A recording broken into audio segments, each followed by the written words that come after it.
माझ्या महाराष्ट्रातील बांधवांनो, भगिनींनो आणि मातांनो, नमस्कार. जय महाराष्ट्र. बऱ्याच दिवसानंतर आपण भेटतो. जवळपास 1 महिना होऊन गेला असेल. या एका महिन्यामध्ये जे काय घडलं ते आपल्या समोर घडलेलं आहे. अनेक संकटांचं असं असतं की यायला लागले की एका मागोमाग एक येतात. कोरोनाशी लढतो आहोत, त्याच्यात मध्ये निसर्ग चक्रीवादळ आलं.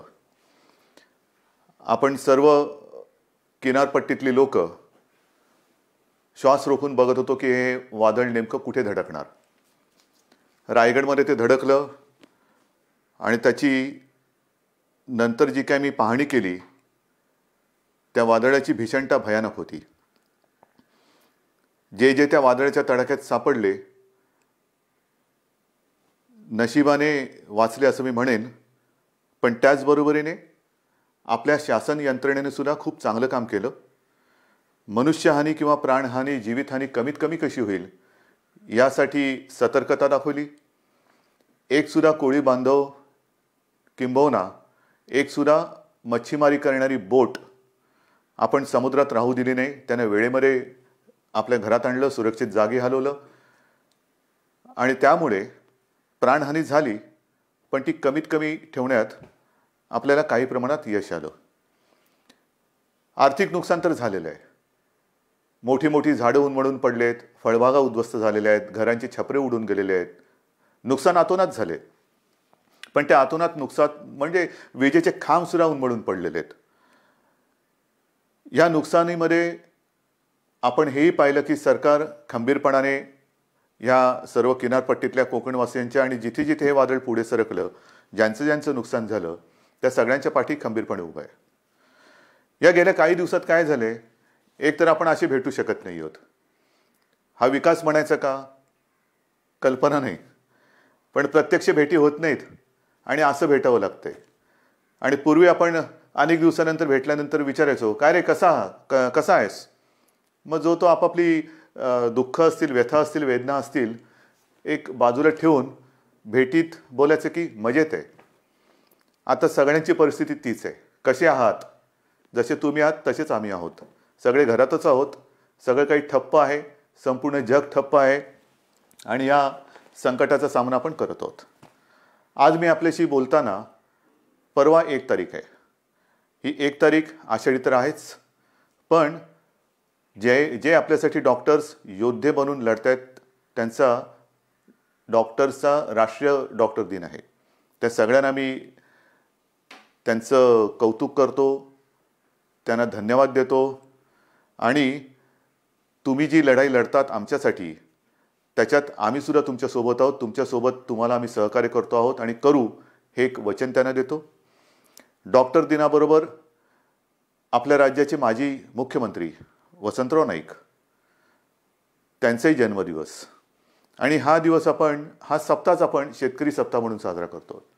म्हणजे दोन्ही जे आत्ता आपल्याला जीव वाचवत आहेत त्या डॉक्टरांचा तो दिवस आहे आणि योगायोगाने वसंतरावांच्या जन्मदिवसाच्या निमित्ताने जो शेतकरी दिन साजरा करतो, म्हणजे आपल्याला जगाला जो आपलं धान्य पिकवतो त्यांचा सुद्धा हा एक दिवस आहे. म्हणून मी या दोन्ही शेतकऱ्यांना आणि माझ्या डॉक्टर्सना विनम्र नमस्कार करतो आणि आपल्याशी आता बोलतो.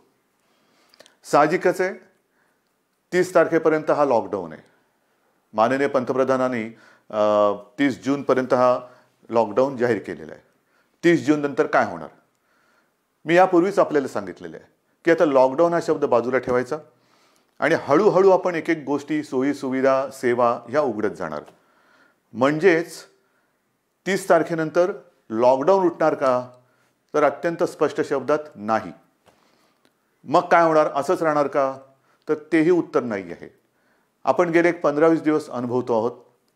एक एक करत महाराष्ट्रामध्ये आपण अत्यंत काळजीपूर्वक पावलं टाकत सेवा सुविधा आणि काही गोष्टी म्हणजे दुकानं असतील, आजपासून आपल्या नाभिकांची जी सेवा आहे ती सुरू होते आहे, अशा काही गोष्टी सुरू करतो. दुकानं सुरू झालेली आहेत, काही ऑफिसेस काही प्रमाणात त्यांच्या कर्मचारी वर्गाची उपस्थिती त्यांना आपण परवानगी देऊन ती सुरू झालेली आहे.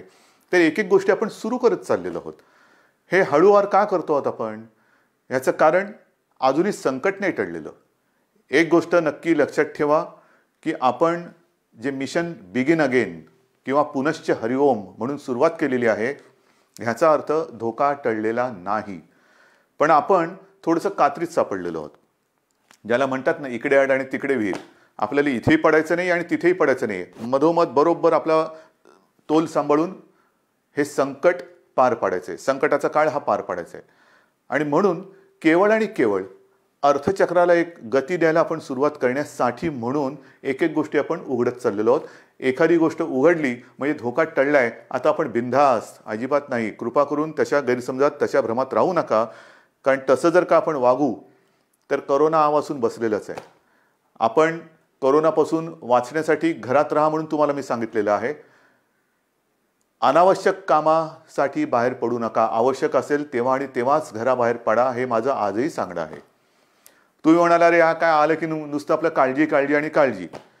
आपलं सरकार काळजीवाहू नाहीये, कारण नेहमी असं म्हणतात, ज्या सरकारला स्वतःची काळजी असते त्याला काळजीवाहू म्हणतात.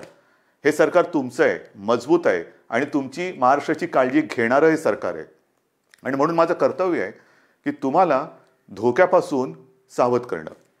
बाहेर जर का आपण पडलो आणि बिनधास्त वावरलो तर धोका आहेच, प्रत्येक पावलावरती धोका आहे. मला एका गोष्टीचा नक्कीच अभिमान आहे की माझे सगळे महाराष्ट्रातले बांधव, माता भगिनी ह्यांचा सगळ्यांचा माझ्यावरती, आपल्या सरकारवरती विश्वास आहे आणि जे जे काही सरकार सांगतंय त्या सूचना तुम्ही पाळत आहात, म्हणून मला तुमचा अभिमान आहे. हे करत असताना काही ठिकाणी जसं आपण लोकलची मागणी केली होती, त्या लोकल सुरू झालेल्या आहेत. मुंबईमध्ये ग्रामीण भागामध्ये उद्योगधंदे सुरू झालेले आहेत, तिथे सुद्धा लोकांचं येणं जाणं सुरू झालेलं आहे. विशेष म्हणजे जो शेतकरी, ज्याचा उल्लेख मी सुरुवातीला केला, तो शेतकरी आपण सगळे लॉकडाऊनमध्ये घरी असलो तरी सुद्धा न थकता, न थांबता आपल्यासाठी मेहनत करतोय, घाम गाळतोय, जमिनीत राबतोय, भूमीमध्ये राबतो आहे, अफाट मेहनत करतोय. त्या शेतकऱ्याच्या सोबत आपण आहोत आणि आपण राहिलं पाहिजे. मला कल्पना आहे की जसजसा हा सीझन आता पुढे सरकतोय, महाराष्ट्रातल्या ग्रामीण भागात, मग मराठवाडा असेल, विदर्भ असेल, काही ठिकाणावरून तक्रारी आलेल्या आहेत आणि त्याची गंभीर दखल आपण घेतलेली आहे. तक्रारी कोणत्या आहेत? बोगस बियाणं. हे दुर्दैव आहे, हे दुर्दैव आहे. ह्याचं कारण शेतकरी हा, एकतर शेतकऱ्याची अवस्था सगळ्यांचीच सारखी झालेली आहे, रोजगारच नाही आहे. तरी देखील मागचा पुढचा विचार न करता हा शेतकरी आपल्यासाठी मातीत राबतोय हे आपल्याला सर्वांनाच माहिती आहे. मरमर मरून, राबून, अफाट कष्ट करून जे बियाणं त्यांनी पेरलं ते बियाणं उगवलंच नाही. मग काय करायचं? दुबार पेरणीचं संकट आलं, आणायचे कुठून पैसे? एकतर असंही कर्जाचं ओझं जे आपण बऱ्याचशा प्रमाणात उतरवलेलं आहे आणि जे राहिलेलं आहे, जो शेतकरी माझा या कर्जमुक्तीच्या योजनेमधून काही कारणासाठी, म्हणजे जसं मी मागे सांगितलं तुम्हाला की 2 टप्प्यात जे आपण करणार होतो कर्जमुक्ती, त्याच्यातला काही भाग, काही लाख शेतकरी हे नेमकं तिथल्या स्थानिक निवडणुका आल्या, आचारसंहिता सुरू झाली म्हणून ही कर्जमुक्ती तिथली थांबली. त्याच्यानंतर करोनाचं संकट आलं म्हणून ही कर्जमुक्ती थांबली. पण आता आपण ठरवलेलं आहे की लवकरात लवकर हा उरलेला सुद्धा शेतकरी आहे त्याला देखील कर्जमुक्त करायचं. मग हे असं सगळं करून पैसा जमवून तो आपल्यासाठी बियाणं विकत घेतो, पेरतो आणि राबतो आणि बियाणंच उगवलं नाही. पण मी माझ्या शेतकरी दादांना सांगू इच्छितो की तुम्ही काळजी करू नका, हे सरकार तुमचं आहे. ज्यांनी तुम्हाला फसवलेलं आहे ते कायद्याच्या कचाट्यातून सुटणार नाही. त्यांच्यावरती गंभीर गुन्हे दाखल करून त्यांना सजा तर होईलच, पण जे नुकसान तुमचं झालेलं आहे, त्यांनी केलेलं आहे, त्यांच्याकडनं तुम्हाला हे सरकार नुकसान भरपाई सुद्धा मिळून दिल्याशिवाय राहणार नाहीये. काळजी करू नका. हे सरकार म्हणजे असं बेवारशाचा कारभार नाहीये, कोणी यावं आणि माझ्या महाराष्ट्रातल्या जनतेला फसवून जावं, अजिबात नाही चालणार. ज्यांनी शेतकऱ्यांना फसवलेलं आहे त्यांना शिक्षाही होणार, त्यांना शिक्षाही करणार. आणि म्हणून मला असं वाटतं की एक संधपणा जो आपल्यामध्ये आहे तो फार महत्त्वाचा आहे. मला विशेष धन्यवाद आणखीन सर्व धर्मियांना द्यायचे आहेत, सर्व धर्मीय. मग त्याच्यामध्ये माझे हिंदू आलेच, मुस्लिमही आले, ख्रिश्चनही आले, शीख पंथी आले, सगळेच आले. ह्याचं कारण मी मागे आपल्याशी बोललो होतो. साधारणतः शिमगा म्हणजे होळी झाली, शिमगा झाला आणि कोरोनाची बोंबाबोंब सुरू झाली, ती अजूनही कायम आहे. सगळ्यांनी, मग तो ईद असेल, मग आपली रामनवमी असेल, आता तर मुख्य म्हणजे आषाढीची वारी, आषाढी एकादशी आता परवा आहे, मी चाललोय. पण सगळ्यांनी आपल्याला एक सामाजिक भान ठेवून हे उत्सव अत्यंत शिस्तबद्ध पद्धतीने जसं सरकार सांगते तशा पद्धतीने ते आता साजरा हा शब्द विचित्र आहे, पण घरातल्या घरात का होईना साजरा करतात. सगळ्यांनाच धन्यवाद दिले पाहिजेत. आपल्या परंपरा आहेत. आषाढी एकादशीची परंपरा, वारीची परंपरा ही किमान 700-800 वर्षापूर्वीपासूनची आहे. आणि आपल्याशी मी आज बोलताना 2020 साल सुरू आहे. मला 2010चं साल आठवलं. 2010 साली मी पांडुरंगाचं दर्शन घेतलं. कसं घेतलं आपल्याला माहिती आहे. मी ह्या संपूर्ण वारीचा पाठपुरावा केला, पण मी वारीत प्रत्यक्ष सहभागी न होता हेलिकॉप्टरमधून सहभागी झालो आणि एरियल फोटोग्राफी केली. त्याचं पुस्तकसुद्धा मी आपल्या चरणी तुम्हाला मी सगळ्यांना अर्पण केलेलं आहे. पाहावा विठ्ठल. मी विठ्ठल पाहिला, नक्की पाहिला. मंदिरात जाऊन नाही पाहिला कारण मी हेलिकॉप्टरमध्ये होतो, पण अथांग पसरलेल्या त्या वारकऱ्यांमध्ये मला ते विठ्ठलाचं विश्वरूप दिसलं. माझ्यासारखा भाग्यवान मीच असेन. विश्वरूप ज्याला म्हणतात ते विश्वरूप काय असतं ते विश्वरूप मी त्या वारकऱ्यांच्या रूपात पाहिलं. देहभान हरकून हे वारकरी विठू नामाचा गजर करत चालत असतात. अक्षरशः देहभान हरकलेले असतात. म्हणजे कशाचं काही त्यांना सगळं जग आजूबाजूला आहे नाही, बस विठू माऊली विठू माऊली विठू नामाचा गजर करत ते चालत असतात. ही गेल्या अनेक वर्षाची परंपरा. अनेक ठिकाणावरनं संत महात्म्यांच्या पालख्या तिकडे येतात आणि मग ते रिंगणं होतात. मध्ये मग ते इंदापूरचं रिंगण असेल, वाखरीचं रिंगण असेल, ते घोडे धावतात. हे सगळं अप्रूप हे केवळ आपल्या देशातच होऊ शकतं. पण त्या सगळ्या वारकऱ्यांनी सुद्धा संयम दाखवला. जे सरकार म्हणेल ते. हे असे नागरिक कुठे सापडणार तुम्हाला. आणि त्या वारकऱ्यांना सांगतोय की नाईलाज म्हणून आपल्याला यावेळेला तो सगळा वारीचा सोहळा हा आटोपशीर करावा लागला. पण मी आपल्या वतीने आपल्या विठुरायाला साकडं घालायला जाणार आहे. नक्की जाणार. विठुरायाला मी साकडं घालणार की विठुराया हे काय आहे, कोणते दिवस आहेत, कशी दिवस आहेत, कशी परिस्थिती आहे. हे तुझे लाखो करोडो भक्त आज तुझ्या दर्शनाविना घरातल्या घरात आहेत. आणि का तरी अशी विचित्र परिस्थिती आलेली आहे. तुझे चमत्कार आम्ही अनेक ऐकलेत. आम्ही तुमचे चमत्कार अनेक चित्रपटातून पाहिलेत. पण आता हा चमत्कार आम्हाला दाखव आणि हे करोनाचं संकट लवकरात लवकर नष्ट करून केवळ माझ्या महाराष्ट्रच नाही तर संपूर्ण जगाला पुन्हा एकदा सुखाचे, समृद्धीचे आणि निरोगी आयुष्याचे दिवस दाखव. हे साकडं घालायला मी जाणार आहे. वारकऱ्यानो, आशीर्वाद, तुमचे आशीर्वाद माझ्या पाठी असू द्या की ते आशीर्वाद घेऊन मी विठुरायाचे आशीर्वाद घ्यायला जाईन. आणि मला खात्री आहे तुम्ही जर मागे उभे राहिलात ना तर आपली विठू माऊली सुद्धा त्या माझ्या साकड्याला यश दिल्याशिवाय राहणार नाही. तुमचे आशीर्वाद मी आज मागतोय. मी आषाढी एकादशीला तुमच्या सगळ्यांचा प्रतिनिधी, मुख्यमंत्री म्हणून नाही, तो मान बहुमान वेगळा, पण मी तुमचा प्रतिनिधी म्हणून मी जातो आहे. जेव्हा तिथे मी पोहोचेन तेव्हा मी तुमचा प्रतिनिधी वारकरी म्हणून मी तिथे पोहोचणार आहे. म्हणून मला तुमचे आशीर्वाद पाहिजेत. आषाढीची ही उद्याची आषाढी, परवाची आषाढी एकादशी येते. त्याच्यानंतर दहीहंडी येते. दहीहंडीच्या मंडळानं सुद्धा मला खास धन्यवाद द्यायचे. कोणीही माझ्याशी बोलायला आलं नाही, कोणी कोणाशी चर्चा केली नाही, पण एक सामाजिक भान ठेवून त्यांनी स्वतःहून दहीहंडीचा उत्सव हा रद्द केला. ह्यालाच म्हणतात एक सामाजिक जाणीव, सामाजिक भान. शेवटी उत्सव म्हणजे काय, कोणासाठी उत्सव, आनंदासाठी असेल. पण जर हे संकट चहूबाजूनी आपल्याला वेढून टाकत असेल तरी देखील आम्ही उत्सव साजरे करतोय, हे असा आंधळेपणा नाही उपयोगाचा. मग दहीहंडी झाल्यानंतर मी काल परवाकडेच गणपती उत्सवाबद्दल एक आपल्याला विनंती केलेली आहे. कारण जसं वारीची परंपरा आहे, दहीहंडी आपल्याकडे साजरा होतोय, मग गणपती बाप्पा येणार, मग नवरात्री येणार, मग दिवाळी येणार, त्याच्यामध्ये ईद येणार, मग आपल्या मुंबईमध्ये माउंट मेरीची यात्रा येणार. हे सगळे सणवार, हे सगळ्या धर्मियांचे हे आता येणार. पण त्याच्यामध्ये जर का आपण आपलं सामाजिक भान पाळलं नाही तर ज्या संकटाशी आपण लढतो आहोत त्या संकटाला आपण आपला दरवाजा उघडा करून देतो आहोत. म्हणून मी गणपती उत्सवात सगळ्यांना विनंती केलेली आहे. एक तर सर्व मंडळांची मी बैठक घेतली आणि त्यांना सुद्धा मला खास धन्यवाद द्यायचे आहेत की सर्व मंडळांनी एक सुरामध्ये सांगितलं की उद्धवजी, सरकार घेईल तो निर्णय आम्हाला मान्य आहे. तुम्हाला सुद्धा मी मनापासून नमस्कार करतोय. आणि गणरायाला सुद्धा हेच, जे विठुरायाच्या चरणी मी प्रार्थना करतोय, आपण जो निर्णय घेतला आहे की यावेळेला एक सामाजिक भान ठेवून हा उत्सव साजरा करूया. मी सर्वांना विनंती केलेली आहे की जिथे जिथे सार्वजनिक गणेशोत्सव होतात, मुंबई, पुणे, सर्वत्र सर्वत्र राज्यभर होतात. मग काही काही मूर्त्या 15-15, 20-20 फूट असतात, 22 फूट, 23 फूट. नाही, आता ही परिस्थिती तशी नाही आहे. सर्वांनी थोडा संयम ठेवा. आणि मूर्तीची उंची जास्तीत जास्त मी 4 फूट सांगितलेली आहे. का 4 फूट सांगितली? तर मूर्ती हलवताना सुद्धा जास्त लोक एकमेकाच्या जवळ येता कामा नयेत. विसर्जनाची सुद्धा आगमनाची मिरवणूक नाही, विसर्जनाची मिरवणूक नाही. मग गणेशोत्सव साजरा कसा करायचा अजून थोडा अवधी आहे. आपण चर्चा करून त्याच्यातनं सुद्धा हा नेमका कसा करायचा त्याच्यावरती मार्ग काढू. कारण आपण परंपरा जपणारी माणसं आहोत.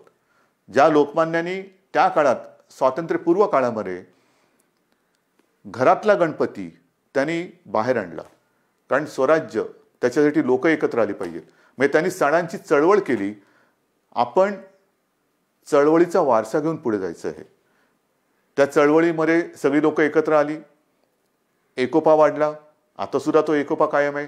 मग हा एकोपा चळवळीसाठी पुढे न्यायचा असेल तर आपण आपला महाराष्ट्र विघ्नहर्त्याचं आगमन होते, मग त्याचे आशीर्वाद घेऊन त्याच्या साक्षीने विघ्नमुक्त करू शकतो का, कोरोनामुक्त करू शकतो का, हे आपल्याला बघायला पाहिजे. आणि करू शकतो. जर का आपण ठरवलं तर आपण नक्की करू शकतो.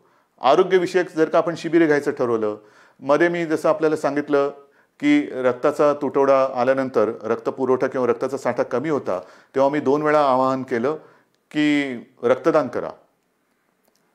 मी आवाहन करण्याचा अवकाश चहूबाजूने रक्तदाते पुढे आले आणि ती जी काय आपली टंचाई होती ती दूर झाली. रक्तदान करा म्हटलं तर रक्तदान केलं. कारण आपण गणपतीचे अंधभक्त नाहीत तर जागरूक भक्त आहोत. आणि त्याच्यासाठी मला असं वाटतं की आरोग्यविषयक काय खबरदारी घेता येईल, काय जागरूकता आणता येईल, काय करता येईल, या सगळ्या गोष्टी आपण हळूवार सांगत जाऊ. तूर्त मी आपल्याला मूर्तीची एक कल्पना दिलेली आहे. रक्तदानाबद्दल मी जेव्हा बोललो तेव्हा आणखीन एका विषयाबद्दल मला आपल्याशी बोलायला पाहिजे. आणि तो विषय आहे रक्तदानाशी निगडीत, तो म्हणजे प्लाझ्मा थेरपी. आपल्याला कल्पना आहे की साधारणतः मार्चपासून हे कोरोनाचं संकट आपल्यासमोर आल्यानंतर त्या संकटाची आपण जे हातात शस्त्र मिळेल ते शस्त्र घेऊन लढतो आहोत. मग लॉकडाऊन असेल, लॉकडाऊन, ट्रॅकिंग ट्रेसिंग असेल तेही करतो आहोत, चाचण्या वाढवतो आहोत. चाचण्या वाढवल्यानंतर उपचार पद्धती. आणि मी नक्की सांगेन, अभिमानाने सांगेन की आपला महाराष्ट्र, आपली मुंबई, जे आपले डॉक्टर्स आहेत, जो आपला टास्क फोर्स आहे, उपचाराच्या बाबतीमध्ये जगाच्या बरोबरीने आपण चाललेलो आहोत. कुठेही एक सूतभर सुद्धा जगाच्या पाठी आपण नाही. चहूबाजूला आपली नजर आहे. कोणत्या देशात काय चालले, या देशात काय चालले, कोणते उपचार होत आहेत, कोणती औषधे होत आहेत. म्हणजे गेल्या आठवड्यामध्ये सहज मी बसलो असताना मला मेसेज आले. BBC मध्ये एक बातमी होती, ब्रेक थ्रू डेक्सामेथाझॉन हे नवीन औषध सापडलं. मी टास्क फोर्सच्या डॉक्टरना फोन केला. ते म्हणाले, उद्धवजी हे औषध आपण गेले 2 महिने आवश्यकतेनुसार वापरतोच आहोत. म्हणजे आपण हे औषध वापरतोच आहोत. मग प्लाझ्मा थेरपी सुद्धा आपण साधारणतः मार्च-एप्रिलपासून सुरू केलेली आहे. पण आज मला अभिमानाने एक गोष्ट सांगावीशी वाटते की सुरुवातीला आपल्याकडे 1-2 ठिकाणीच प्लाझ्मा थेरपी आपण वापरत होतो. आजपर्यंत साधारणतः असं धरा की 10 जणांवरती आपण उपचार केले असतील तर जवळपास 9 जण त्याच्यात बरे झालेत, 7 जण तर जवळपास बरे होऊन घरी पण गेलेले आहेत. म्हणजे प्लाझ्मा थेरपी सुद्धा उपयोगी पडते. आणि त्याच्यासाठी उद्याच एका गोष्टीचं आपण लोकार्पण करतो आहोत. जे करतो आहोत ते तळमळीने करतो आहोत, मनापासून करतो आहोत आणि आवश्यकतेपेक्षाही थोडं जास्त करण्याचा आपला प्रयत्न आहे. आणि उद्या आपण एक गोष्ट अशी करतोय की मी कदाचित शब्द वापरतोय, कदाचित देशातलं सगळ्यात मोठं प्लाझ्मा थेरपी देणारं आपलं राज्य ठरेल. प्लाझ्मा थेरपीचा वापर करणारं आपलं राज्य ठरेल. कारण आपण ही केंद्र वाढवतो आहोत. पहिल्यांदा 2 होती, त्याचा विस्तार आपण करतो आहोत. उद्या कदाचित देशातलं सगळ्यात प्लाझ्मा थेरपीचा वापर करणारं पहिलं राज्य ठरेल आपलं. पण हे सुविधा झाल्या. मला जे खास करून ज्यांना कोरोना होऊन जे सुखरूप बरे होऊन घरी गेलेत त्यांना एक विनंती करायची. रक्तदान हे कसं, एक रक्तदान कोणी करू शकतो, पण प्लाझ्मा कोणाचा वापरू शकतो? रक्तगटाप्रमाणे तर तो वापरावा लागतोच. पण ज्यांना कोरोना होऊन जे बरे झालेत आणि ज्यांच्या शरीरात ती अँटीबॉडी तयार झालेली आहे, अशांचं रक्त घेऊन त्यातनं प्लाझ्मा घेऊन त्या रक्तगटाच्या रुग्णाला जर तो प्लाझ्मा आवश्यकतेनुसार वापरला तर बऱ्याच रुग्णांचा प्राण आपण वाचवू शकता. आणि म्हणून खास करून मला जे रुग्ण बरे होऊन घरी गेलेले आहेत त्यांना विनंती करतो आहे की कृपा करून आपण पुढे या. आमच्या शासकीय विद्यालयांना जी वैद्यकीय विद्यालय आहेत त्यांना संपर्क करा, शासकीय डॉक्टर्स आहेत त्यांना संपर्क करा आणि आपण जसं रक्तदान करतो रक्तदानच करायचं आहे, पण तसं प्लाझ्मा दान करा की जेणेकरून आपण वाचलात, आपल्या माध्यमातून आणखीन काही जण वाचू शकतो. ह्यालाच तर आपण एकत्रितपणा म्हणतो, ह्यालाच तर आपण एकजूट म्हणतो. आणि ती आपल्या रक्तामध्ये आहे. आणि ती मी मागेही म्हटलं होतं, लढणं हे आपल्या रक्तात आहे. आणि जेव्हा रक्ताचा तुटवडा होता तेव्हा रक्तदान करून हा लढाऊपणा आपण सिद्ध केलाय. आता हा पुन्हा एकदा सिद्ध करण्याची नव्हे, पण त्याच्या आवश्यकतेनुसार वापर करण्याची गरज आहे. बांधवांनो आणि माता भगिनींनो, एक गोष्ट नक्की आहे की जसं मी औषधाच्या बाबतीत तुम्हाला सांगितलं की कोणत्याही औषधाच्या बाबतीत आपण पाठी नाही आहे. सुरुवातीपासून जी औषधं आपल्याला वाटतात की वापरली पाहिजेत, म्हणजे आता सगळीकडे रेमडेसिवीर कितीला मिळणार, रेमडेसिवीर मिळणार की नाही, रेमडेसिवीरची किंमत काय होणार, मग फॅव्हिपिरावीर, म्हणजे जशी जशी नावं येतात तसतसं त्याचा बोलबाला होतो. पहिला होता तो एससीक्यू हायड्रॉक्सिक्लोरोक्विन, मग त्याचा एक हे झाला. ते आपण वापरतोय, आवश्यकतेनुसार वापरतोय. रेमडेसिवीर वापरतो आहोत, टॉझिलिझुमॅब वापरतो आहोत, आयव्हरमेक्टिन वापरतो आहोत, डॉक्सी वापरतो आहोत. तुम्ही नाव सांगा, ती सगळी औषधं आपण इकडे वापरतो. परंतु ही औषधं वापरायला साहजिकच आहे आपल्याला केंद्र सरकारच्या त्या आरोग्य विभागाची परवानगी लागते. आणि मला एक गोष्ट आपल्याला सांगायची आहे, साधारणतः एप्रिल शेवट किंवा मे असेल, मेची सुरुवात किंवा पहिला मध्ये असेल, आपण ह्या औषधाच्या उपलब्धतेसाठी पाठपुरावा सुरू केला, रेमडेसिवीर आणि फॅव्हिपिरावीर. कारण तिथून परवानगी घ्यावी लागते. मग त्याच्यानंतर एका रुग्णांच्या ग्रुपवरती त्याची टेस्ट घ्यावी लागते. ती यशस्वी झाल्यानंतर मग तिथून परवानगी मिळाल्यानंतर मोठ्या प्रमाणात आवश्यकतेनुसार त्याचा वापर करावा लागतो. आता गेल्या आठवड्यामध्ये ह्याची परवानगी आपल्याला मिळालेली आहे, रेमडेसिवीर आणि फॅव्हिपिरावीर. येत्या काही दिवसात याचा पुरेसा साठा हा आपल्याला उपलब्ध होईल. किमतीची पर्वा करू नका. शासकीय आणि निमशासकीय रुग्णालयामध्ये मी तर म्हणतोय की रेमडेसिवीर आणि ही औषधं आपण मोफत उपलब्ध करून देण्याच्या विचारामध्ये आहोत. पण पहिली गोष्ट ही उपलब्ध होत आहेत आता, म्हणजे कोणी काळजी करण्याचं कारण नाही आहे. कसं मिळणार आता आहे, अजून एक थोडे दिवस आपल्याला त्याच्या साठ्याबद्दल किंवा उपलब्धतेबद्दल आपण प्रयत्न करून ती उपलब्ध करून देतो आहोत.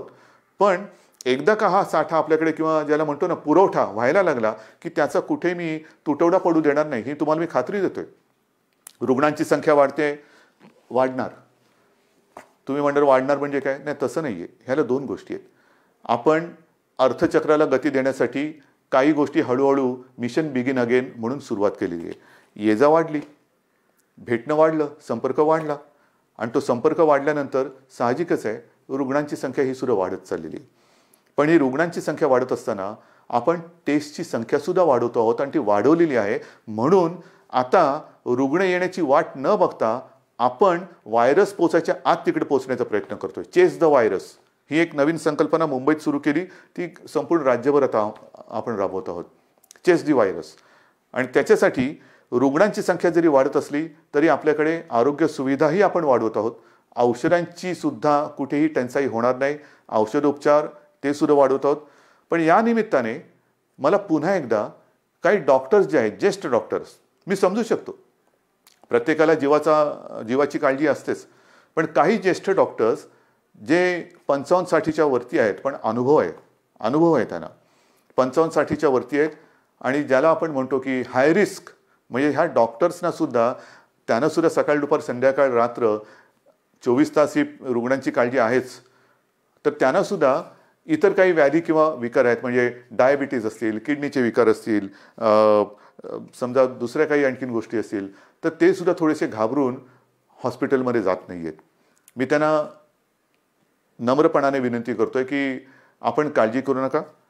एक काळ असाही होता की सगळीकडे पीपीई किट मिळत नाही, N95 मास्क मिळत नाही. आता या सगळ्याचा पुरवठा आपल्याकडे मुबलक आहे, साठा मुबलक आहे. काही काळजी करू नका. तुमच्या पाठी सरकार आहे.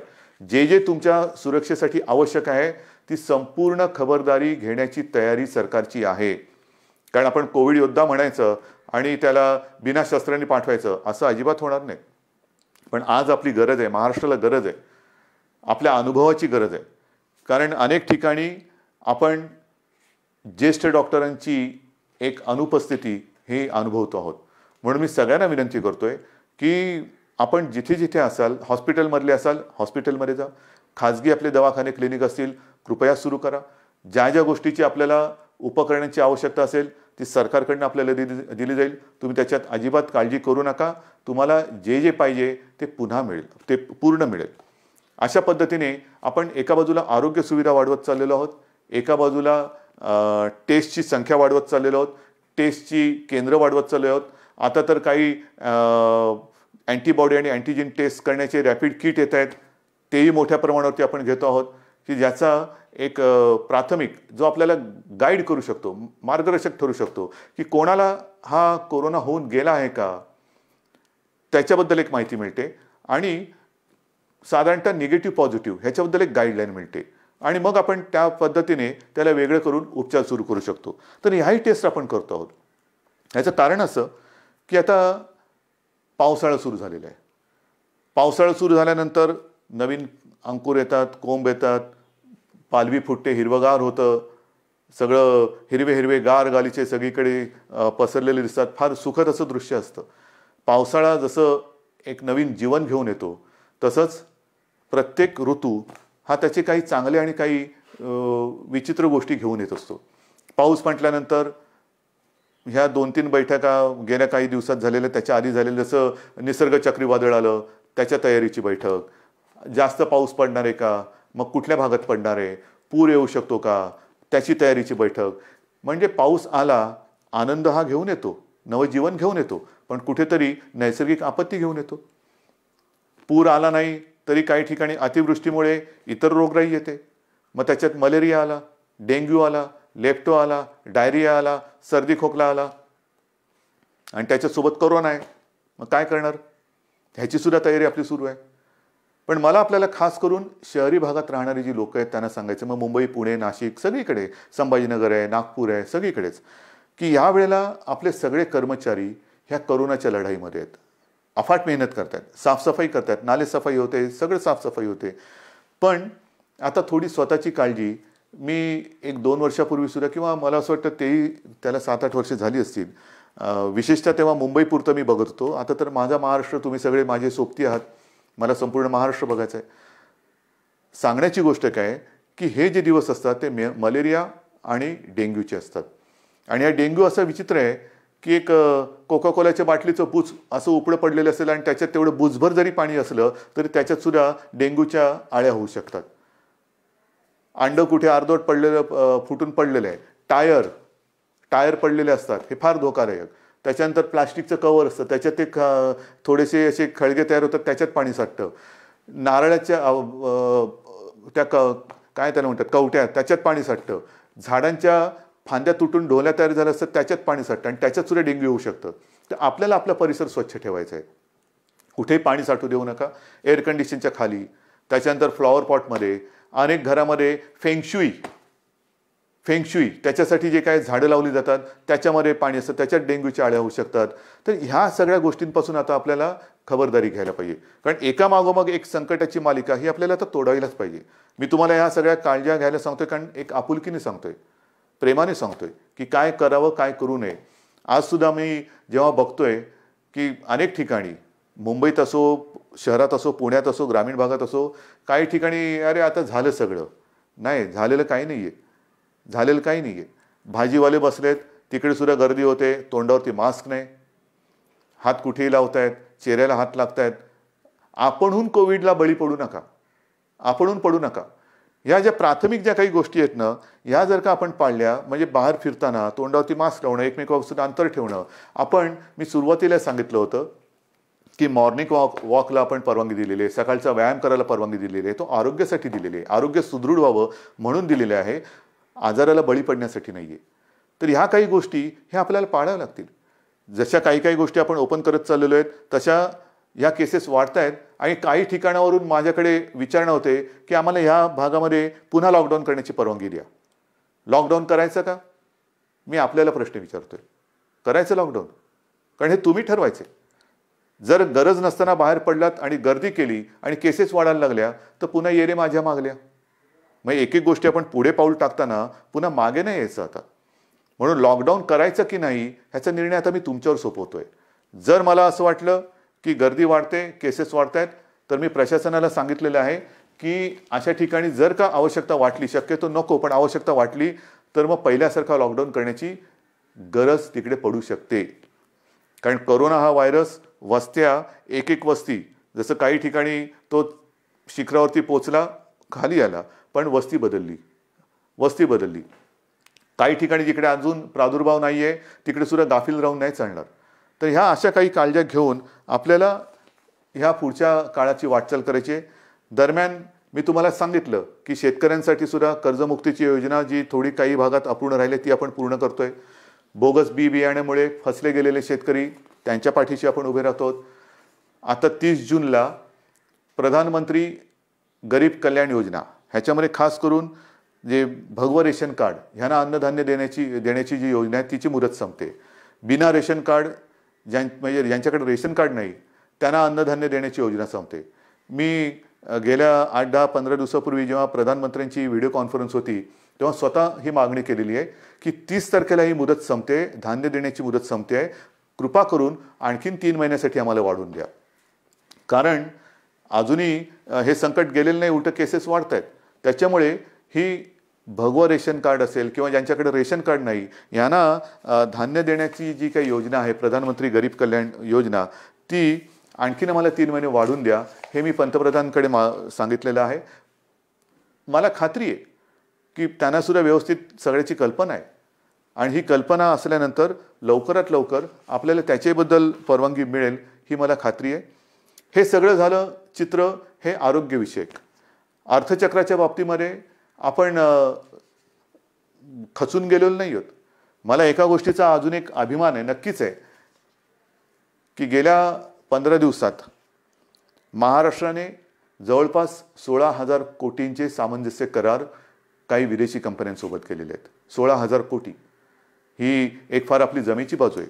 म्हणजे या संकटामध्ये सुद्धा आपला महाराष्ट्र हा विविध गुंतवणूकदारांना आणि उद्योजकांना आपला वाटतोय हे फार महत्त्वाचं आहे. येत आहेत या गुंतवणूकदारांना कुठे आपण दरवाजे बंद ठेवलेले नाही आहेत. या माझ्या महाराष्ट्रात या, माझ्या विदर्भात या, माझ्या मराठवाड्यात या, माझ्या कोकणात या, माझ्या उत्तर महाराष्ट्रात या, पश्चिम महाराष्ट्रामध्ये या, जिथे तुम्ही म्हणाल तिथे तुम्ही या. जे जे काय तुम्ही कराल तुम्ही जरूर करा. तुमच्यासाठी आमच्या महाराष्ट्राची, देशाची आणि महाराष्ट्राची दारं उघडी आहेत. आल्यानंतर साहजिकच आहे अर्थचक्राला गती मिळाली पाहिजे. माझ्या स्थानिक भूमिपुत्रांना नोकऱ्या मिळाल्या पाहिजेत, रोजगार मिळाला पाहिजे. ह्या सगळ्या गोष्टींसाठी आपण नुसतं कोरोना करत नाही बसलेलो आहोत. इतर सुद्धा काही ज्या गोष्टी आहेत ज्या उद्योगधंद्याच्या बाबतीत असतील, विकास कामाच्या बाबतीत असतील, ह्याही गोष्टी ह्याही आघाड्यांवरती आपण ती ऑफिसेस लॉकडाऊनमध्ये ठेवलेली नाहीत. आपला संपर्क सुरू आहे. सगळ्यांना आपण संपर्क करतो आहोत, त्यांच्या आवश्यकता समजून घेतो आहोत, आपण त्यांना काय देऊ शकतो त्याच्यावरती विचार करतो आहोत. काही अटी तटी शर्ती मी आल्यानंतर असं काही जणांना होतं नको तो बाबा महाराष्ट्र आम्ही चाललो परत, तसं नाही आहे. तुम्ही सांगा काय काय आम्ही करू शकतो, हे आम्ही करू शकतो, ते तुम्हाला मान्य असेल जरूर या. एकदा आलात की तुम्हाला कुठेही आडकाठी केली जाणार नाही. या पद्धतीने आपण जातो आहोत. मग ते पर्यटनाच्या बाबतीत असेल, उद्योगधंद्याच्या बाबतीत असेल, चहूबाजूनी आपण आपले प्रयत्न सुरू आहेत. याचं कारण असं की आपल्याला सर्वांना कल्पना आहे की आपलं अर्थसंकल्पीय अधिवेशन सुरू होतं. अर्थसंकल्प मांडला काय, नवीन स्वप्न घेऊन आम्ही तुमच्यासमोर आलो काय आणि अचानक हे संकट आल्यानंतर तेही अधिवेशन आपल्याला आवर्त घ्यावं लागलं. तर ही अशी सगळी परिस्थिती आहे. ह्या परिस्थितीचा मुकाबला करतो आहे. शिक्षणाच्या बाबतीत सुद्धा निर्णय तुम्हाला मी सांगितलेला आहे. तर सगळ्यांचीच काळजी घेतोय. शाळा सुरू होणार का, तर माझं म्हणणं आहे शाळा सुरू होणार का पेक्षा शिक्षण कसं सुरू होणार त्याच्यावरती आपण लक्ष देतो. मग ते शालेय शिक्षण असेल, महाविद्यालयीन शिक्षण असेल, सगळ्याच बाबतीत आहोत. तर असं एक गोष्टी आपण करत चाललेलो आहोत. मला खात्री आहे जसं जे सहकार्य तुम्ही आजपर्यंत मला केलं, सरकारला केलं, तसंच याही पुढे कराल.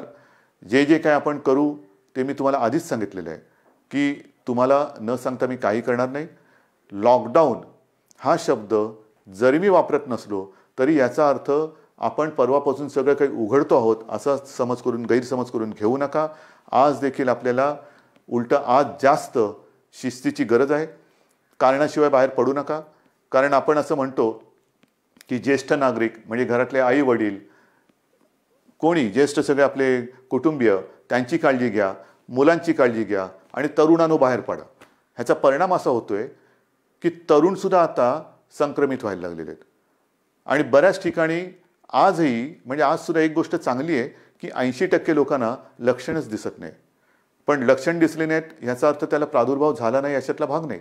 मग तो लक्षणं न दिसणारा तरुण घरात इतरांना त्याचा संपर्क झाला तर तो एक प्रादुर्भाव होऊ शकतो. म्हणून ह्या सगळ्या गोष्टी आपल्याला खूप काळजीपूर्वक करायच्या आहेत. बाहेर पडलात तोंडावरती मास्क पाहिजे, हात सतत धुत राहिलं पाहिजे, सॅनिटायझर वापरायला पाहिजे, साबणाने हात धुवायला पाहिजे. ह्या सगळ्या गोष्टी ह्या अजूनही आपल्याला काही काळ पाळाव्याच लागतील. कारण ह्या केवळ आणि केवळ आपल्या म्हणजे तुमच्या भल्यासाठी आणि आपल्या कुटुंबियांसाठी.